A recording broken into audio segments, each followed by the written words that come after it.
मध्य वर्ग पर विशेष ध्यान देते हुए व्यक्तिगत आयकर सुधार, कठिनाइयां कम करने के लिए टीडीएस और टीटीएस को युक्तिसंगत बनाना, स्वैच्छिक अनुपालन को प्रोत्साहित करना, अनुपालन के बोझ को कम करना, व्यवसाय कम करने की सुगमता, रोजगार और निवेश। मैं वैयक्तिक आयकर के संबंध में अपना प्रस्ताव अंत में प्रस्तुत करूंगी। कठिनाइयां कम करने के लिए टीडीएस और टीडीएस को तर्कसंगत बनाना। मैं टीडीएस की दरों और सीमाओं की संख्याओं को उसे युक्तिसंगत बनाने का प्रस्ताव करती हूं। इसके अलावा बेहतर स्पष्टता और एकरूपता के लिए टीडीएस हेतु राशि की सीमा बढ़ाई जा रही है।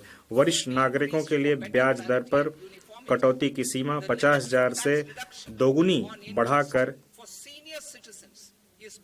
1 लाख की जा रही है।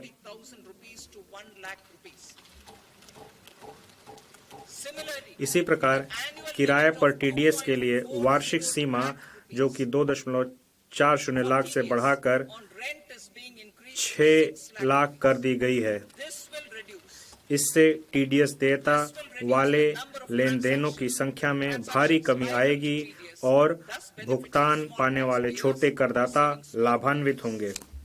भारतीय रिजर्व बैंक की उदारीकृत धन संप्रेषण स्कीम के अंतर्गत धन संप्रेषणों पर टीसीएस की सीमा को 7 लाख से बढ़ाकर 10 लाख कर दिया गया है।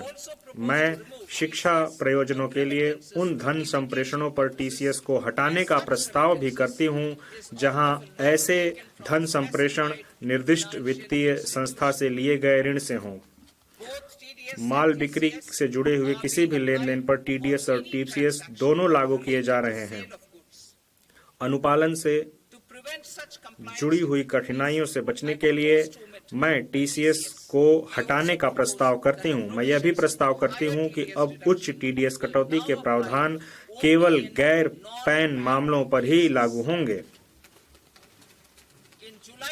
जुलाई 24 में विवरणी दाखिल करने की नियत तारीख तक टीडीएस के भुगतान में विलंब और गैर आपराधिक कर दिया गया था। मैं टीसीएस प्रावधानों के लिए भी इसी छूट का प्रावधान करने का प्रस्ताव करती हूं। माननीय प्रधानमंत्री मोदी जी के नेतृत्व में हमारी सरकार सबका साथ, सबका विकास, सबका विश्वास और सबका प्रयास के मंत्र में आस्था रखती है। इसी के अनुरूप हम उन करदाताओं द्वारा स्वैच्छिक अनुपालन किए वर्ष 2022 में विवरणी को अद्यतन करने की सुविधा लेकर आए जिन्होंने सही आय की सूचना देने में चूक की हो। करदाताओं पर हमारा विश्वास सही साबित हुआ। लगभग 90 लाख करदाताओं ने अतिरिक्त कर का भुगतान करते हुए स्वैच्छिक रूप से अपनी आय संबंधित ब्यौरों को अद्यतन किया। इस विश्वास को आगे बढ़ाते हुए मैं अब किसी भी कर निर्धारण वर्ष के लिए अद्यतन विवरणी दाखिल करने की समय सीमा को मौजूदा 2 वर्ष से बढ़ाकर 4 वर्ष करने का प्रस्ताव करती हूं।